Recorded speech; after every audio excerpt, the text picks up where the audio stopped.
Afraid there's some problems for SAA again. The airline could be in serious trouble. It's following reports that the International Air Services Licensing Council has revoked 20 of the airline's international routes after it's failed, I understand, to prove its capacity to service them. Takatso Consortium was also announced as SAA's strategic equity partner last year.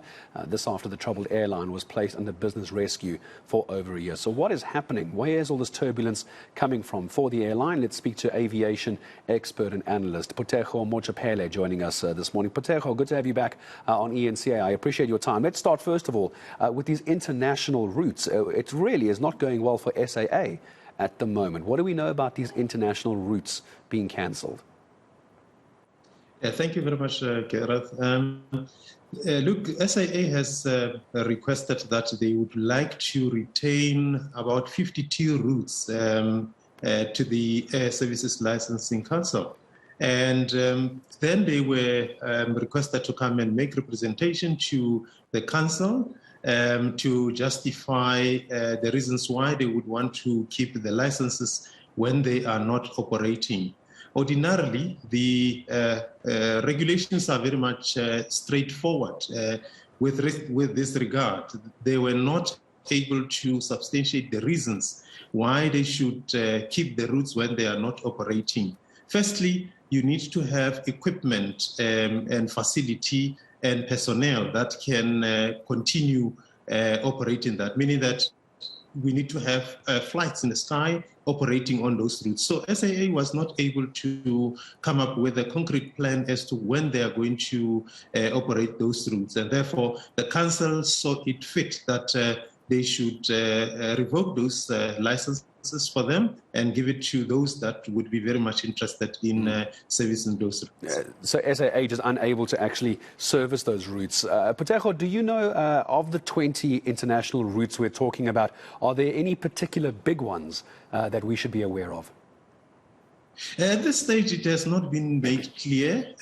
However, in the robust discussion and meeting that they had last week, Friday, with the council, it was quite clear that it is a very important routes.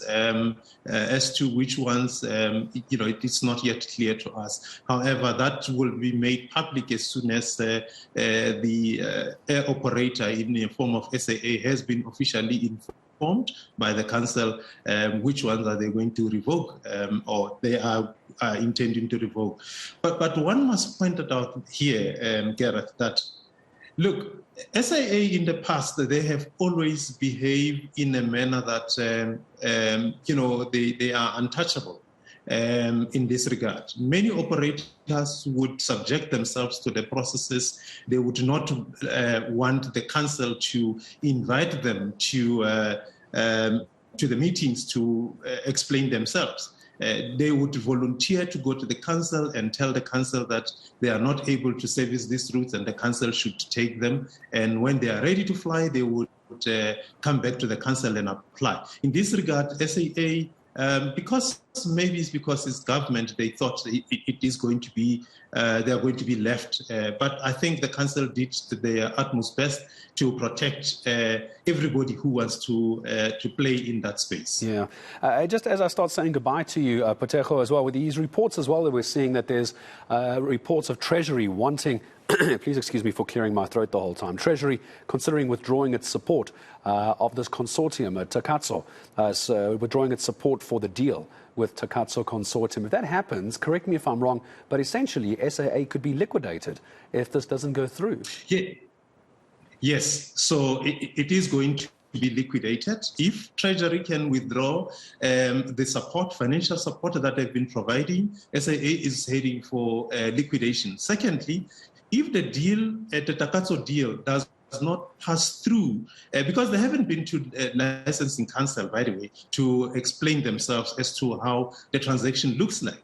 If that doesn't, the council doesn't approve it, and the Treasury does not give support, financial support, it is clear those that are at SAA, they are going to suffer the consequences of the liquidation process that will take place. It's imminent. There's no doubt about it. It's really worrying times for a national carrier, having routes taken away from them, 20 international routes, and now this issue as well with the consortium to cut. So Phuthego Mojapele, thank you very much for making sense of it for us this morning here on eNCA. I appreciate your time. Aviation analyst and expert joining us, talking about SAA Tumza and it just whether it's a lack of finances, a lack of good management, now routes are taken away, and now this whole deal might fall through as well. Yeah, and we're also seeing, of course, those flight costs and tickets. Yeah.